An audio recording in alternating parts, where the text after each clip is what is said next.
Hello and welcome to Sports Fan Entertainment, and Julio Jones is now in Nashville, Tennessee. Firstly, let me apologize because it's been a couple of days since this news broke and I was not able to make a video. If you can't tell, maybe you can only notice a little bit. My voice is a little hoarse right now. I literally could not even talk on Sunday. For some reason, in the month of June, I got a cold, and a real cold. It was not COVID. I had a sore throat. I couldn't talk. I was sneezing, coughing, everything in June. Okay, I don't know, Memorial Day weekend, I guess, went too hard for me and my body kind of shut down. I wish I had COVID. Yeah, I might have died, but at least I would be able to speak. Okay, you need to compromise sometimes. But, I'm over it now, thank God, mostly. I'm probably out of this video, I'm going to shut up for the next day, and then it really will be over with. But I have to give my thoughts, finally, on Julio Jones coming to Tennessee. Now, there is a reason, people, hopefully, why you come to this channel. Because on this YouTube channel, we don't do all the BS, fanatic rhetoric. Let's make these ridiculous trade speculations that people are still doing, by the way. I see people after this trade saying, okay, now let's figure out how we're going to get Melvin Ingram. Shut up. It's not happening. Can we stop it? But I told you all 2 or 3 weeks ago that my MJ Spidey sense was tingling and that I felt something could go down as it pertained to Julio Jones and the Tennessee Titans. Whenever I talk about trade speculation, just know it's real and it could really happen, and my Spidey sense was correct. Julio Jones is on his way to the Tennessee Titans, or now he is officially a Tennessee Titan in exchange. Well, okay, this was a full trade. The Falcons traded wide receiver Julio Jones and a 2023 6th-round draft pick in exchange for a 2022 2nd-round draft pick and a 2023 4th-round draft pick. Let us begin with the compensation. Was it worth it to me? Yes. Now, I will say I didn't love giving up the 2023 4th as well. I would have preferred to just give up the 2nd. I would have preferred. But, you got to take what you can get when you're talking about the potential that this brings. Now, let's get into that. And I already discussed this ad nauseum 2-3 weeks ago when we were just talking about it, speculation. But I will reiterate. People, this is maybe the most physically dominant trio in terms of running back, wide receiver this league has ever seen. This is incredible. And I can't believe, I think now because it's a Tennessee Titan, this is happening.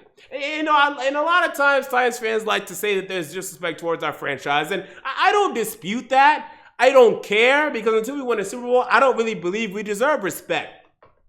But it's funny to me that all of a sudden, now that Julio Jones is a Tennessee Titan, well, he's kind of washed, This is a top 3 wide receiver in the league.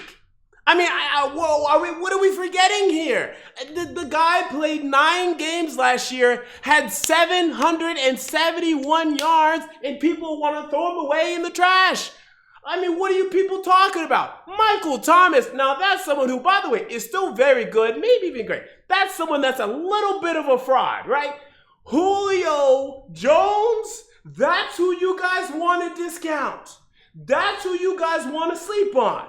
One of the most physically dominant specimens to ever come into the league, who now, by the way, feels a little slighted. Maybe even very slighted, because the Atlanta Falcons let him go.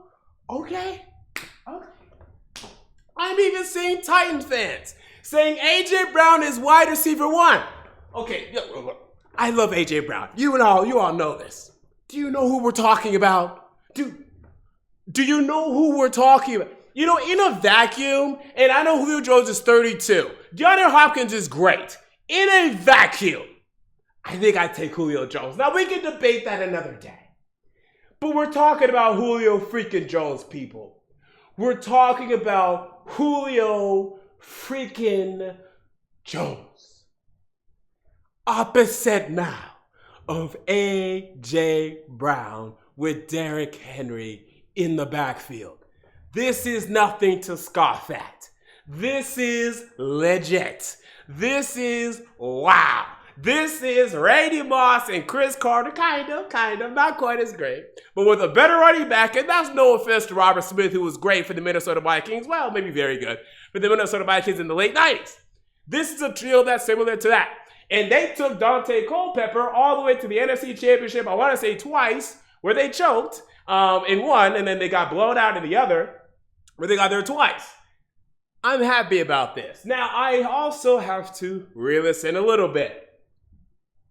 This makes us, to me, going from a 10-7 football team to a 12-5, maybe 13-4 football team, maybe. It depends on how this defense turns out.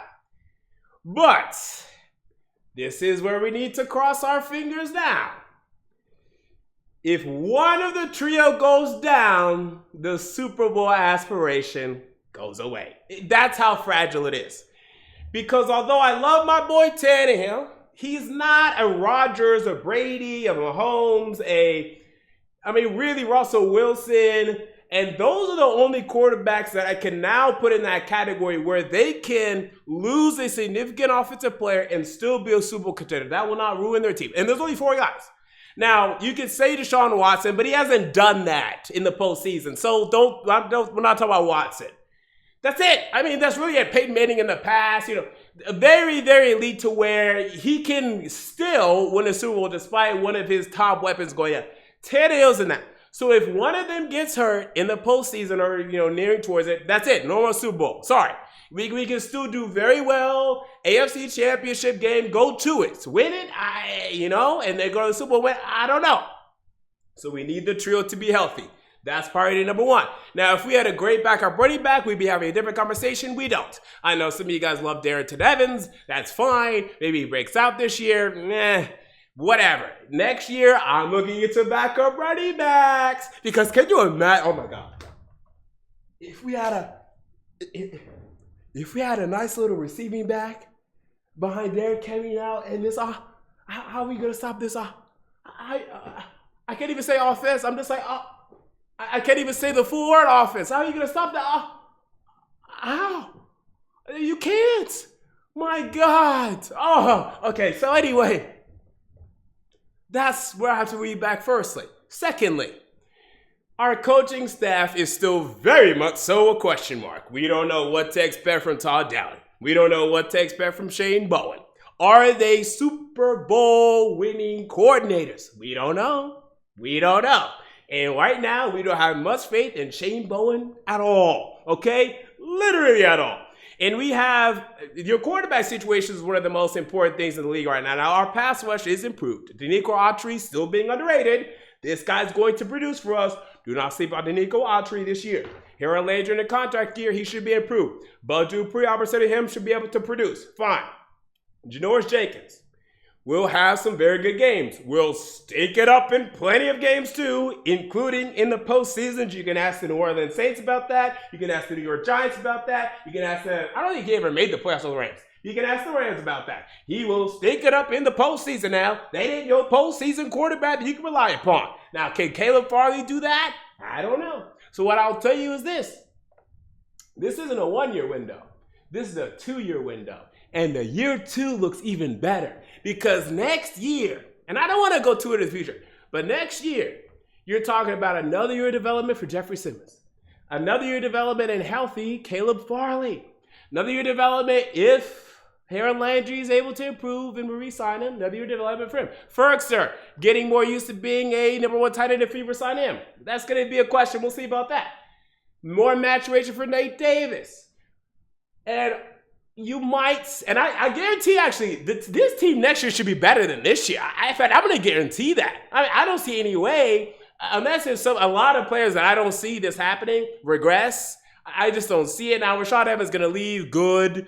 He won't be missed. Jayon Brown, we'll see. I don't see this team being worse next year. It's going to be even better next year. This is a 2-year window. Good. Next year is the year where we really need to get that good depth. Now, this year, hey, if we're healthy, I like our chance against anybody, but we don't have enough depth. Not enough for me to say without a doubt we're winning it. Screw the Bucs, screw the Chiefs, screw the Bills, we're winning it. I can't say that this year. Now, I might predict it for fun anyway, because, hey, it's fun. We're close enough. I might as well do it for fun. But I'm telling you, excuse me, if one of the chair goes down, Super Bowl aspirations gone. If Janoris Jenkins goes down, Super Bowl aspirations gone. If Simmons goes down, Super Bowl aspirations gone. We don't have enough depth right now. We don't have Super Bowl depth right now. We don't. Okay, so that's where we need to reel in the expectations. It's a 12-5 football team, maybe 11-6. I like 12-5, but the offense is great. We have the tools. You have the pieces. Let's go to the postseason. Let's win a postseason game or two. Go to the AFC Championship. Build for next year, and I'm here for that. But we have a shot. I like our chances 50-50 against any team in the league when healthy. Any team in the league 50-50, I like our chances. Let's see what happens. And Todd Dadden, you're on the clock. Tannehill, you're on the clock. Now, Tannehill, his cap hits are now insane because he was restructured in order to fit in Julio Jones. You're talking about a $39 million cap hit next season. You're talking about a $41 million cap hit the season after that. I'll give him 2 more seasons. We need production in the postseason because I don't care how old Julio Jones is. This man is going to produce as long as Todd Downing puts him in situations to produce. Taylor, you got to get it done with this offense. I mean, there's no excuse. The offensive line's there. Taylor, well, you better stay healthy. Oh, my God. You're on the clock, too. You better stay healthy. Offensive line's there. Wide receivers are ridiculous. And by the way, you Josh Reynolds people, okay, shut up. It's great. Now he's a wide receiver 3. This is great. He's an above average wide receiver 3. This is good. Now you can admit it. It's okay. You can come out of the closet. He's not a wide receiver 2. We can all admit that now, can't we? Yay! But he's an above average wide receiver 3. So now our wide receivers are great. I mean, it's fantastic. So this is good stuff. I love this. We're building. This is so good. The whole offseason is saved. Isn't it brilliant? We're missing the depth, though. I'm not going to lie to you people. Before you punch your Super Bowl ticket, we're missing the depth. I don't like Darrington Evans. We don't have a backup quarterback. Sorry, Logan, what's that? We don't have, the tight end situation is still being determined. If Simmons goes down, the defensive line is gone. If the Bud Dupree goes down, the linebackers are gone. If Kevin Byard goes down, who, by the way, struggled last season, the secondary's gone. The depth isn't there yet, but this is a great building block. And now we can look forward to this season and be like, hey, we have a shot and a good shot.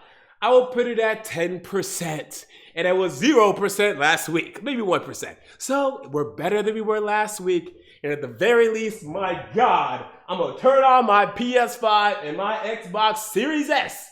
And I'm playing with the Tennessee Titans on Madden 21 or 22, whatever the hell year it is.